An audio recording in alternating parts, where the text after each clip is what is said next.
Hello guys, maayong buntag. Manglaag na punta diri sa bukid. Kay wala may tao dito sa balay nila mama, didiretso na lang mi diri sa ilang uma. Kay naa daw siya diri. Naa jud siya diri sa kamatisan guys na narbaho, na motol og laylay nga dahon para dili kaunon sa mananap sa animals ba. Ari si Axel, under gyapon ang kakiat bisag bakilid na kayong lugar. Paminaw niya playground. Problema ani karon og mga bali ang kamatis, patay jud.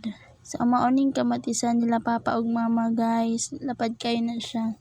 Mao ni ilang kalingawan diri sa bukid. Sila ray nagtanom ani.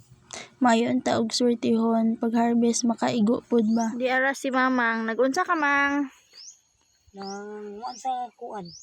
Nang Unsa? kamatis. Yun sa nimo kamatis. Iyang gihimulbulan ang kamatis daw be. Paano maghimulbol mang be? Diguntingan. Dili na din na mamulak. Hinluan. Namulak na ilang yung kamatis o tawa. Para hinlo. May tag mahal ni mang no makapalit na kag usay mong paliton mang.